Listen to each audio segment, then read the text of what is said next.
Hello everyone and welcome to the Chrissy B Show. Now, have you ever watched a movie with intense US jail scenes?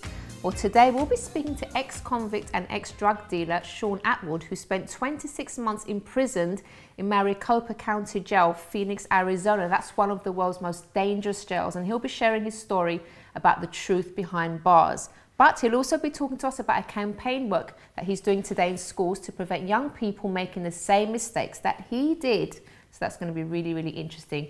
And today I'll also be speaking to Adel Kaseke, chief designer and founder of CurvySwan, a women's fashion line for curvy women. And Adele holds the Guinness World Record for making the world's largest corset. Wow. Wow. So I might as well introduce Helena since she's that wow over here. I haven't got to you yet. Well, this is Helena, everyone, and Ian, and they'll be doing the news. But by the way, we don't wear the world's largest corset. Oh, I'm sure you don't. And we also have the self-development clinic with Chris Browne, and he'll be speaking about everyone has potential. And we'll also be taking a look back at our plus size makeover, and I'll be answering a question from a viewer. But first, let's go to the news, shall we? Are you starting, Helena? How are you? Yes, I'm very well, thank you. Thank you. So what do you think of the world's largest corset there? That's quite interesting. Amazing. Yeah. Very exciting. I can't wait to hear more. Yeah. Very good, very good. So we've got lots and lots of news, but starting off with something a little bit sad, but hopefully not too sad. Lovely Lynda Bellingham, who I feel that I've grown up with, known as the OXO lady, I remember. Lost her fight to colon cancer, so really, really sad, but really amazing how her last few days, and she was sort of telling her story and being very jolly about it. She stayed very positive, didn't she?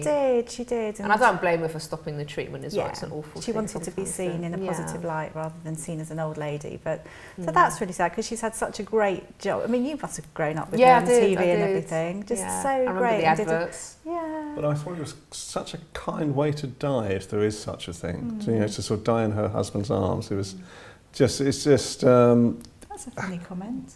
No, but it is, because do you know I couldn't think of a better way. You know, if you have a loving partner, I couldn't think of a better way to actually sort of to leave this world than doing it like that. Yeah. I mean, she's great. She did loads of charity work, and she should be remembered for that. I think she had an OBE in 2013 or something, so quite recent. Anyway, so that's quite sad, but there we are. Moving on. The royal baby. The royal baby. Yes. The royal baby. Or mentioned brackets twins. Could well be. Twins. They're predicting but twins. we would love it to be on the 29th of April. We would absolutely adore this. Fantastic. Because it brings us back to our memories of starvation, rain, pestilence and flooding. Yes.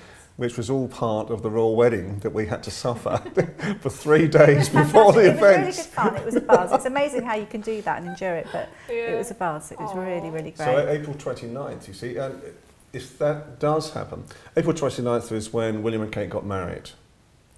And it's rumoured at the moment that if we've counted our days, we're better at counting our days than Kate is at the moment, but if it's correct, it could be around about April 29th. Yeah. Well, that would actually create a royal historic precedent as well. It's not going to happen, Ian. Come on. Well, we've got a story. We've got a story for next week that we're investigating at the moment about the Queen. Okay. Now, if this story is accurate, and even the local sort of gaming companies have actually stopped taking bets on this now, then there's a big story just about a break about the Queen. Okay. So are you going to tell me after the show? We will tell you next Monday. Next Monday. See, I don't get any special treatment here, even though it's my show. They don't tell me anything beforehand. But just to say as well, if going back to Kate Middleton, she's feeling a lot better after her severe morning sickness, which is great. Because she was taking Ian's tea. Yeah, absolutely. Ian's tea that he invented. She took my advice. Yeah. I think she's taken a little bit more than your tea. She did like a drip she was wandering around with, hanging out with her. With the tea.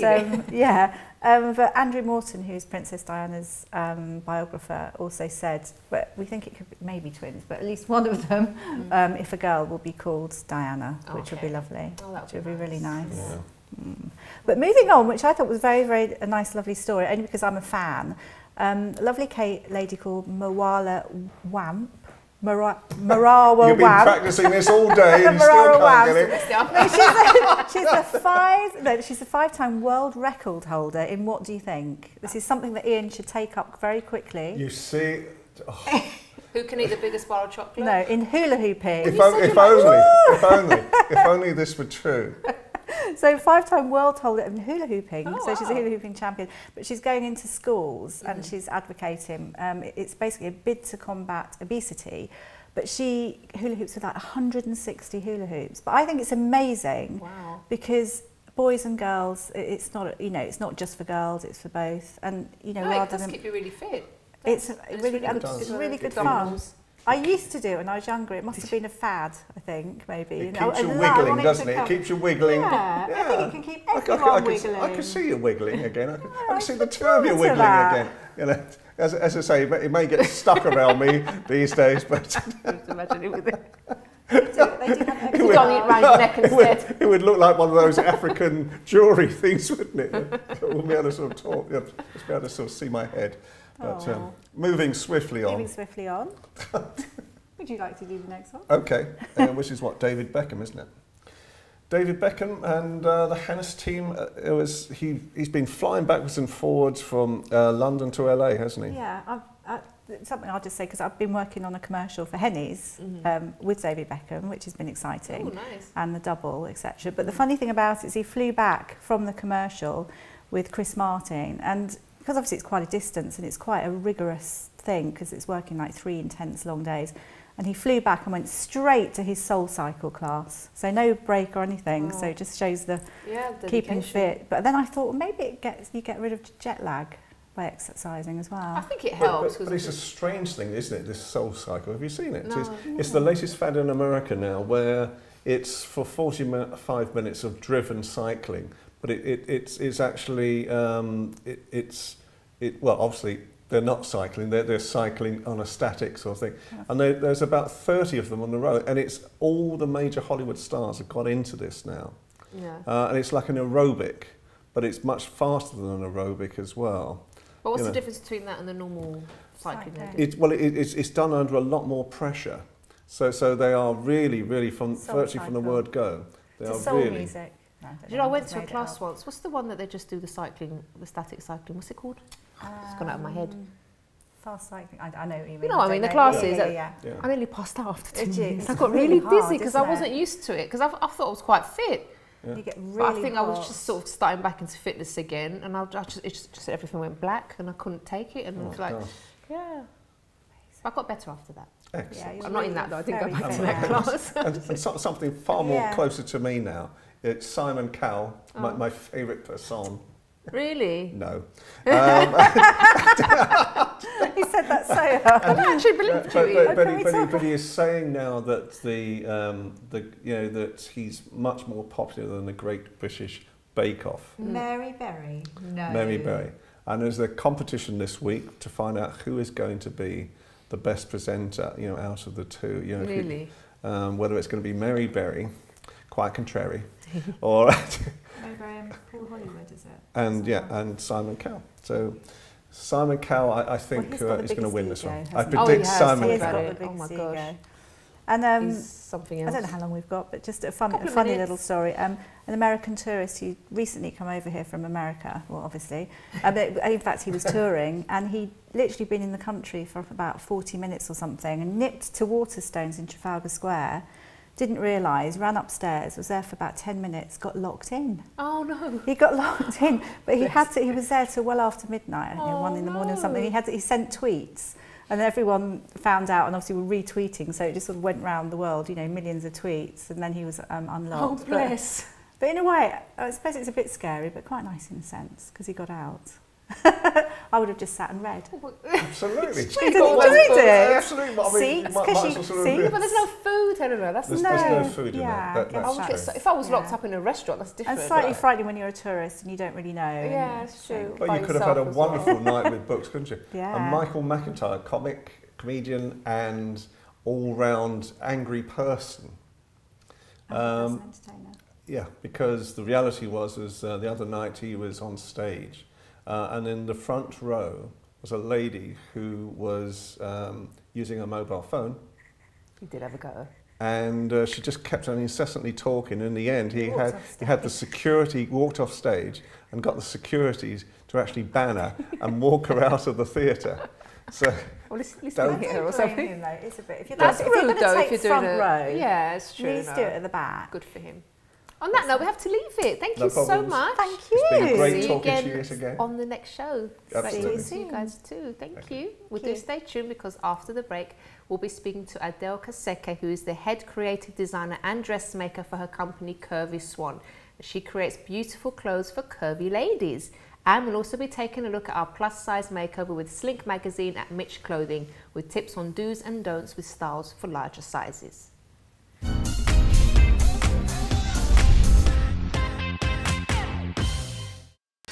Don't forget to subscribe to the Chrissy B Show, always aiming to show you the happier side of life. You can find us on YouTube, Facebook and Twitter.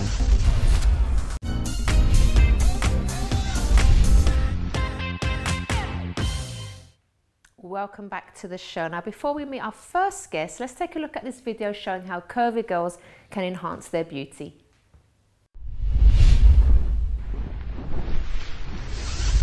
Here I am outside Mitch Clothing, about to go inside for our Size Plus makeover. Let's go inside and meet all the people involved today. Hi Jennifer, hello Lindsay, lovely to meet you. So are you ready for your makeover today? Yes. Okay, let's go meet the team.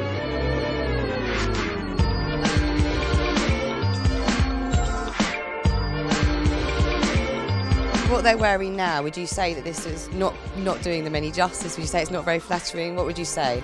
I'd say at the moment we've got room for improvement. We're just generally going to look at, you know, apple shapes and pear shapes and different styles that will be more flattering, probably things that you thought you couldn't wear. Okay, so let's get them into the changing rooms and try on some different styles.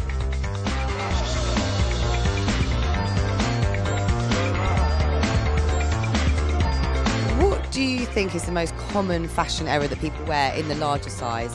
They come in here, is there something that people you find do and it just looks really bad and you want to help them? Or some ladies still try to find a short top, and if they're wearing trousers, is absolutely not the right thing to do for a lady because it finishes in all the wrong levels. So come out, Lindsay. Lindsay's wearing a gorgeous red dress from Joseph Ribkoff. It's actually a dress that you can wear both ways, so you can either wear it with the V and the slight scoop at the front, or you could actually wear it back to front and have a slightly higher neck. We always ask them what size they are. For instance, you might come in and tell me you're a size 4, which is close, but some people that come in that say they're a size 16 and you know they're not a 16, so there's no point in showing them another size because they'll get offended if they haven't told you. So you have to work out, and you can usually judge after, I mean, you know, I'm getting on a bit now. I know roughly what most people's sizes are, and I know what I think, what people want. So come out, Jennifer, let's have a look. Wow, that is very glamorous, isn't it? The reason why this jacket is particularly great for curvy girls is that this central panelling, which we've seen all over the catwalk, so this jacket is really great. Sometimes it's colour. People go for the wrong colour. They want to wear a fashionable colour, but they can't. I know everybody says that teal suits everybody, but not everybody wants teal. That's the difference. I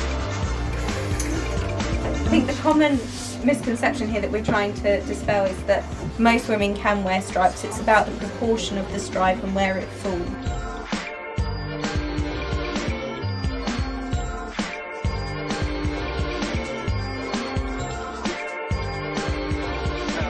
That is absolutely gorgeous.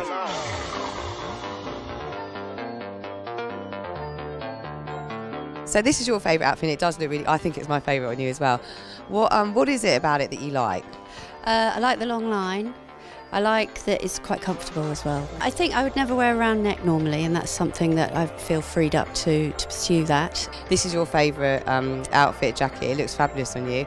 And what is it that you like about it? It's just so glamorous, so easy to wear. You can wear it on top of anything. I absolutely love this look. It's just so flattering. Have you learned any new sort of styling tips from your chats with the stylist today? Yeah, and you try something on, you think, oh, I'd never wear that. And it looks so different and so good. So you really have to think more in a new way.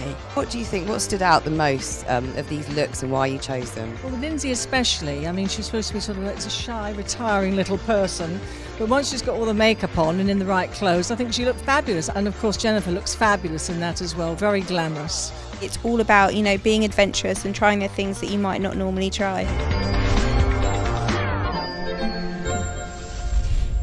That's so true. Be adventurous and try things that you wouldn't normally try. So, as well as being the Guinness World Record holder for the world's largest corset, Adel Kaseke runs a successful women's fashion business aimed specifically at creating beautiful looks for curvy ladies, whilst also being a successful mum. How does she do it? Let's find out. Hello. Hello, Chrissy. How are you, Adele? I'm fine, thank you. So lovely to have you here. Thank you. I have to say, I love your outfit. I think you look amazing.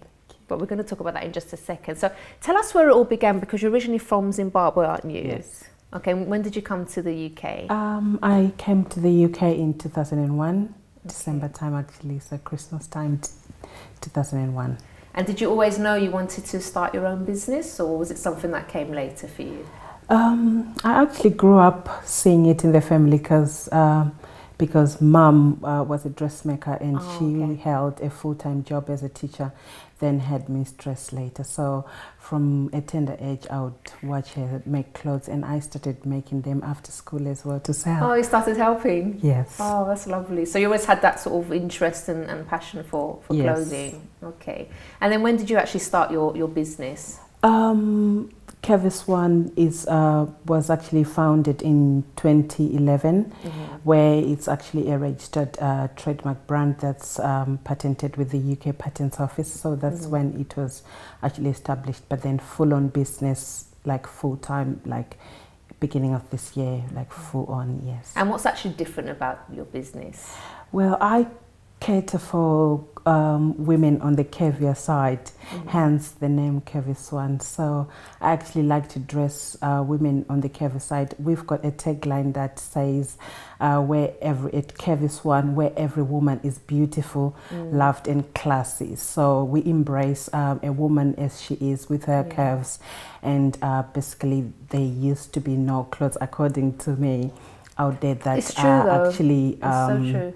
Yeah, complimented curvier women, you know, they look dowdy and boring. So I just thought I would bring some spice up in the clothing. It's so true, because I remember, because I think I was a size 16 some years ago. And it's like, the clothes were so boring. And I used to go out shopping with my sister, because she was around the same size as me at the time. And it's like, we just couldn't find anything nice. It was all like dark colours, for example. The cuts were all straight, and it just looked, and it makes you feel worse. I mean, you can't find clothes that actually look nice. And it's like, now there's so many lovely clothes out there and stuff. So you actually identified that there weren't any at the time. So then you thought you'd do something about it. So tell us about your clothes then. What are they like? Where I'm what I call myself a big boned woman. And I'm happy and confident in the body that I'm in. So the clothes are actually for the curves, and how I define it is a woman doesn't have to be like called skinny or fat, but they have to be comfortable. So as long as they're comfortable in their body, and they actually pick clothes that complement their body, their figure, then they are fine. So that's where CurvySwan actually come in. Like we complement the women with the figures, with the curves and everything that couldn't find like nice clothes out there, really, like beautiful and fabulous clothes. I like the word fabulous. Fabulous. Yes. Well, you look fabulous. So you designed this, you made this skirt yourself, did you? Yes, I did. Wow. It's actually part of my winter collection, and I made this especially for you to come to the show. Oh, it looks about, I keep going on about it, don't I? I love this skirt, I really love it. Your whole outfit's brilliant. Now tell us about the corset as well, because how did that come about in the first place? It's a strange thing to have a record in. It is strange, because I'm very adventurous, and as a fashion designer, I regard myself as an artist as well. So besides just making clothes that people wear day to day, I like to challenge myself. Like I go into myself and think of other things that I can do, just apart from making day-to-day clothes that people can wear. Yeah. So it came up, first of all, I just thought it would be something that my kids would think, oh, mommy's cool. So I thought it was just cool to do it. But coming up like to when I was actually doing it, sourcing the fabrics and constructing it and designing it and everything, I realized that it was no joke. So it needed so much determination, hard work, and a lot of focus. Do we have a picture of it? Can we see the corset? A lot of focus to do. We've got other pictures coming up here. Do we have the corset? Lying on it. Is this you? Oh, is that the corset? Yes. Oh my goodness. How big is that? It actually measures 4 meters high on the day of display, because we got space sponsored by the council to display it and everything. Yeah. So we were trying to prop it on a van, because that's how big it is. It's 4 meters high and 8 meters round in circumference. But the weather conditions were so bad on that particular day back in February. So we had to end up laying it on the floor. And how long did it take to make? It took me 5 days, like straight on, like maybe having a couple of hours break to do the kids to go to school and then wake up and do it. Took about 40 meters of fabric. God. But all that was sponsored. Well, you did it though, you got into the... I did it, wow, yes. Well done. Thank you. Okay, now we've got about a minute left, Adele. So can you tell us, you also dressed a lady, didn't you? A certain lady. Can you tell us about that? I dressed a lady who actually wore her garment to Ascot this year, and she actually came among the best dressed, which was the list included the Queen and some other celebrities. So that was a brilliant thing. It was a corset in Jamaican colors, and she carried it very well. So bless her. Well it was amazing. Okay. Oh, here we go. That's lovely. Now, just before you go, because you are a mum as well, can you just tell us how you managed to cope with everything, like your business and having a family and everything? What would your tips be to other ladies wanting to start their own business that have kids, maybe? My biggest tip, Chrissy, is know your spiritual self. Believe in yourself and believe in deeply in who you are. And then as long as you know what you are after inside, you will know what to do outside. So that basically that basically keeps me going and grounded, that I know who I am and what I'm doing it for. I'm doing it for my kids. So when they are away, I work. When they are sleeping, I work. And just knowing that they are there and I'm doing it for them, it motivates me. So to anybody out there who would like to venture into something like that, believe in yourself. There is nothing impossible. Everything is possible. It might be difficult here and there, but the determination and the love and the passion in it, if you just put it and be true to yourself, it will exude in your work and people will see that. I can see that. They'll buy into that and believe you. So that's just my secret. Just be you and go for it. Brilliant. Adele, thank you so much. It's been lovely speaking to you, and all the best with CurvySwan and all the other things that you're going to do as well. I'm sure there'll be lots more. Thank you. It's a pleasure to be here. Thank you very much. So do stay tuned, because after the break, I'll be speaking to ex-convict Shaun Attwood about his experience in prison and also the great things that he's doing today with his life.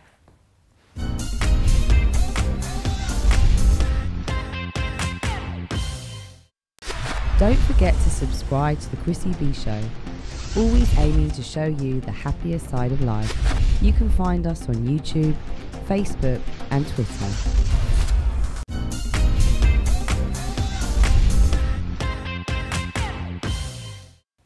Welcome back to the show. So I'm now joined with ex-convict Shaun to talk about his dark criminal past and about how it was being imprisoned in one of the most dangerous jails in the world. Shaun, welcome to the show. Thanks very much for having me on. Now, I did say to you, I'm pretty sure we're going to run out of time, so we'll try and cover as much as possible in this time that we have. So you're going to tell us some quite graphic things that happened in prison, but first of all, can you tell us how you got into the life of crime in the first place? Yeah, you know, I'm from a little industrial chemical manufacturing town in the northwest. And as a young person, I started following the stock market when I was 14. At 16, I made my first investment. So I'm telling all my mates, I'm going to go to America, be a millionaire in the stock market. That was my goal. Yeah. When raving began in Manchester, I was at Liverpool Uni and it made a big impression on me. And I thought, if I make money, I'm going to transfer this rave scene over as well. which I ended up doing. I made more money than I had common sense, and I started people bringing the ecstasy pills over. So I take full responsibility for the SWAT team smashing my door down. Okay, so you started dealing, drug dealing. Yeah. You were quite young at the time, weren't you? I was in my 20s. Oh, 20s. Yeah, it started out with me buying ecstasy from my friends, and then I saw the business potential of it. I wasn't thinking about where it was all leading, and it just got bigger and bigger and bigger. Okay, so you weren't thinking about the future and consequences and things. Yeah, I was emotionally mature. It was selfish, you know, I should have known better. Yeah. So then what happened after that? So you got busted? Yeah, May 16th, 2002. Bang, bang, bang, bang, bang, open the door. Me and my girlfriend were halfway to the door and boom, it just flies off the hinges. Oh God. Get hands above your heads, get on the ground now. And then I'm arrested and I end up in the jail that's got the highest rate of death in America, where not only were the gang members murdering the prisoners, even the guards were murdering the prisoners. Are you serious? It wasn't my brightest idea to break the law in Arizona, no. Oh my gosh. Yeah. But why that particular jail? Why did they, was it just because it was the closest one? Because you weren't exactly like a dangerous criminal. Yeah, if you commit a crime in a certain jurisdiction, then you all go to the same jail. Yeah. Wow. Yeah. All right. So can you tell us about some of the things that you experienced there? Well, as soon as quite harrowing. As soon as I went in, I had to get used to the sounds of heads getting bashed against toilets, bodies getting thrown around, people getting carried out on stretchers. I was lucky. I'm not a big guy. I'm not a tough guy, but over 100 people arrested with me, including some of my bouncers from the rave. So they were, you know, looking out for each other. Okay. The gangs come up to you right away. It's all racial gangs. If you're white, the Aryan Brotherhood come up to me right away, ask me what my charges are, and it's on a little printout from the jail. Some charges are KOS, which means kill on sight, such as paedophile stuff. Other charges are SOS, smash on sight, such as drive-by shootings, because women and kids sometimes get killed. Yeah. And this is called convict justice. So if you've got a sex offence or anything like that, the gang tries to murder you right away. And then you have to go and meet the head. And this is all known to people, and they just let it... Well, I didn't know. I might have thought twice about getting involved in the ecstasy business if I'd have known. Yeah, so, and then you have to go and meet the head of the gang who explains all the rules. If someone calls you a punk, a bitch, or hits you, you must fight them on the spot, or else the whole gang will smash you. You must take showers, or they'll smash you for bad hygiene. You can't go make you friends with the guards, they'll smash you for snitching. You can't go sit at the table. When you say smash you, do you just say to beat up? Like? Generally, the head of the gang, he has guys under him called torpedoes. And they're looking to commit acts of violence to earn their tattoos. That's how they rise up in the gang. The highest tattoo you can get in the gang, to be a full member, you have to murder someone. So if they send the torpedoes in on someone in a cell, you know, all you hear is this thudding and you know, the sounds of heads getting bashed and stuff. And next thing, someone's getting carried out on a stretcher with blood all over them. One guy saw not just blood coming out of his head, there was yellow fluid, like brain stuff. That was pretty early on. Yeah. Okay, and how were you coping with all of this? Because it must have been a complete shock, because there you are sort of in your club, thinking that you're not doing anything so wrong, but then now you find yourself in this situation. What was going through your mind? It's raw survival. Everything you think about in your everyday life, what I'm going to have for dinner, what I'm going to do tonight, you know, all that kind of stuff, it's out the window. It's who can hurt me, who can protect me. That's all you're thinking as soon as you go in. Yeah. And what helped me cope was, you know, I was blessed to have such good family support. A lot of prisoners have been disowned by their families because of drug use. A blog was started. My writing was smuggled out of the jail and put on the internet. And these blog readers, these kind people from all over the world, started to send me letters and books, and that really helped. Yoga and meditation.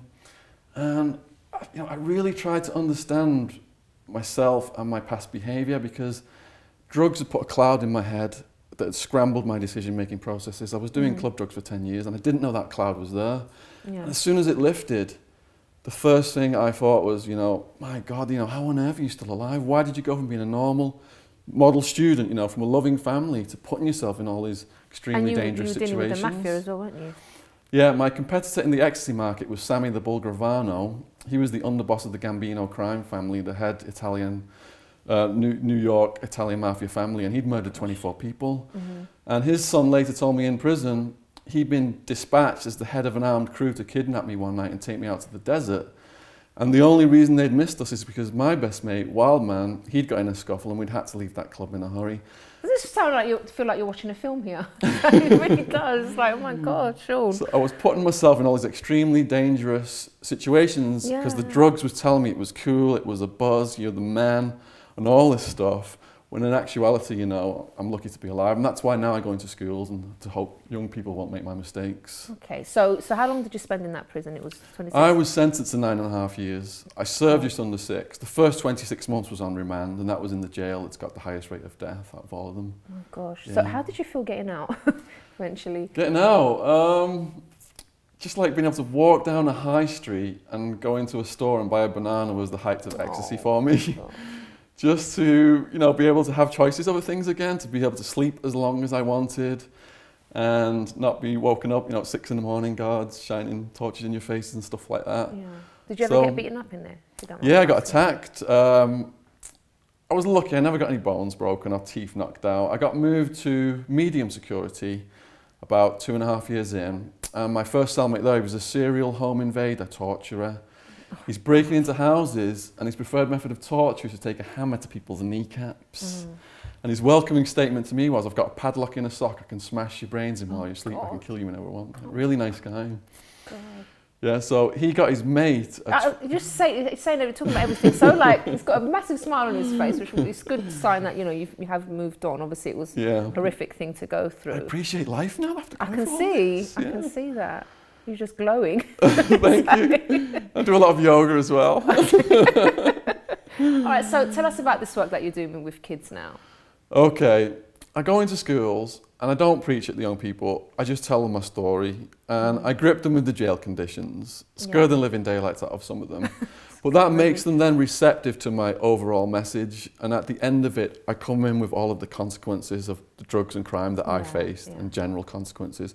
My mum had a nervous breakdown, my sister had counselling. I still see the hurt and pain on their faces that I caused them. But you must be proud of what you're doing today, though. Yeah, you know, because they see all the feedback from the students. I get constant feedback on Twitter, and I get to see it through their eyes, and I get parents from students requesting to meet me sometimes. Brilliant. They say stuff like, you know, we're lucky if we can get a grunt out of our kid when he comes home, but we wouldn't shut up about your talk. And it was the first time we could sit down and talk to them about drugs. So you talk about obviously the conditions in prison, but you talk also about how the drugs affect. So you're sort of attacking it from both angles. Yeah, I grip them with the jail stuff because, you know, there's entertainment value there. But then I come in with the important message at the end, because people who come in and say don't take drugs, drugs are bad for you, they just completely tune right out. That's right. Okay. Yeah. So would you say like maybe the shock factor is quite a good way of helping kids? It makes them pay attention and it makes them remember it because it goes deep into the subconscious. Yeah. Okay. Now I know you've left out quite a few details because you said some of it's quite harrowing to talk about. Yes. But is there anything else that you can tell us about maybe how you got through things in jail and like how you kept yourself positive? You know, if you did. One of the ways I got through was I had the protection of a guy called Two Tonys. After I got attacked, this guy stepped up and protected me. He was dictating me his life story. He was an Italian mafia mass murderer who left dead bodies from Arizona to Alaska. Now, they were all rival gangsters. He was doing 112 years. If you've only killed rival gangsters, you're at the top of the respect in the prison. There's a hierarchy amongst the murderers. If you've murdered a woman or a child, it's kill on sight. So he had respect from all the racial gangs, and I did have problems with the Aryan Brotherhood, but Two Tonys eventually made them go away. Wow. And he also taught me to appreciate the small things in life, and this is why I've got a smile on my face constantly, because his favourite book was A Day in the Life of Ivan Denisovich, which was about a guy in the Russian Gulag, where they were working these people to death. And anytime the prisoners complained about anything where we were at, he'd say, you know, they're complaining about how the breakfast's cold. Where Ivan was, they were fighting over a fish eyeball in the soup. Oh God, you imagine. So when I wake up now, you know, there's a smile on my face because there's no dead rats in my food like we had it in there. There was no cockroaches crawling all over me at night times. We really appreciate the small things and everything that we take for granted in the West where we've got it so good. After going through that, after losing absolutely everything, it's given me a good value system. What do you love most about your life at the moment? Just happy to be alive, you know. I wake up in the morning, I do some yoga. Sun salutation, stand on my head, do some meditation, and you know. And if anyone's like tempted to start dealing drugs, what would you say to them? I say it leads to the prison, police, mental hospital, or death. You know, I was worth a lot of money trading stocks. and I was emotionally mature, and I didn't need to be doing it. I was addicted to that party lifestyle, but I lost absolutely everything because of the foolish choices I made to get into drugs, the lure of that fast cash. If I hadn't have got into drugs, I'd probably be worth about 10 million right now. Instead, I'm rebuilding my life from scratch. Shaun, thank you so much for sharing your story. It's really deep, and I'm sure it's helped many people, and all the best with everything you're doing with the kids and the schools and everything. Thank you so much. Wow, I don't know what to say now, but it is time for a break. But do stay tuned, because up next I'll be answering a question from a viewer, and of course we have Chris Browne with a self-development clinic talking about everyone has potential.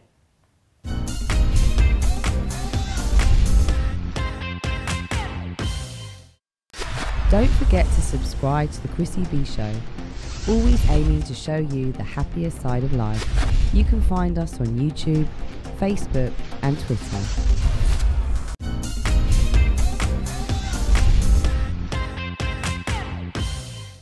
Welcome back to the show, and now we have the self-development clinic with Chris Browne. Hi Chrissy. Hello Chris.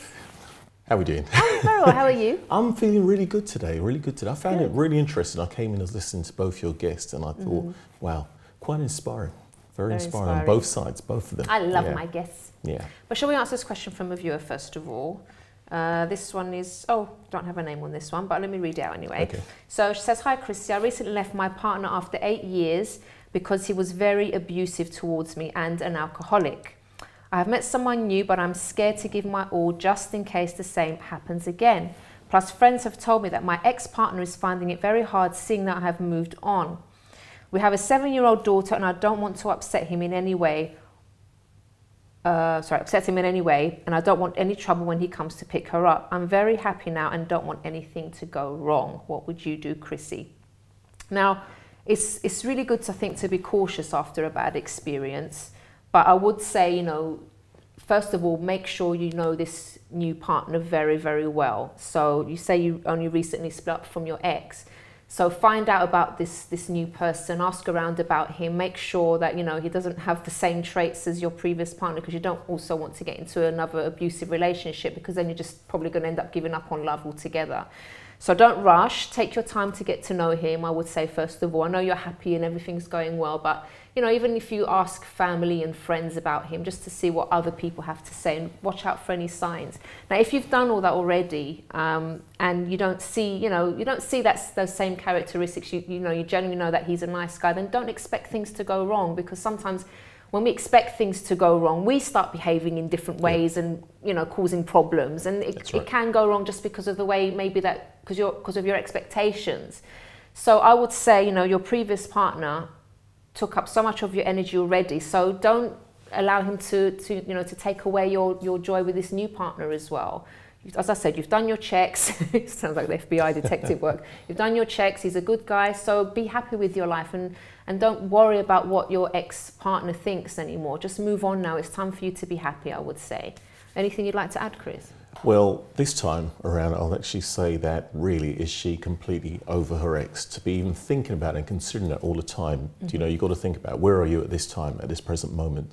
Yeah. So I'd really think about it first, in the first place, Okay. All right, so I hope that's helped. And if you have a question, I'd like to know what I would do if I were in your situation, because this section is what would Chrissy do. You can email me on chris@chrissybshow.tv. But now over to Chris. Yes, today we're talking about everybody has potential, which is true. Everybody has had potential, no matter what they've been through, what they've done and everything. And it's funny, listening to both your guests as well, that was quite inspiring, because that was talking about actually realizations as well at the same time. Now, talking about everybody has potential, I mean, there is a quote which is really prominent, and it is, impossible is a big word thrown around by small humans who choose to accept the life they're living rather than choose to discover the potential within. It's quite a lot, isn't it? A mouthful, but it's very deep when you think about it. But the last bit particularly, choose to discover the potential within rather than choose to discover, living your life just that way, having that fear of it at the end of the day. Now, there are 3 pointers we actually want to touch on, and one of them particularly is undiscovered potential, right? Then we look at how you actually see you, and then a new start, right? So talking about undiscovered potential, think about this. Somebody gives you a box, and this box, they say, weighs 100 pounds. you're not actually going to go up to the box straight away and pick it up, are you? Yeah, you probably pull your back or something like that. You used to do weights though, didn't you? You'd probably say, yeah, I'll go and challenge that, right? Okay, you're not going to really go and pick up that box, and you know that it's going to do you damage. Somebody walks in a room, picks up a box and walks out, and you think, why didn't I pick that up before? Reason being, what somebody told you before about that box built up that fear, apprehension, and you didn't do anything with it.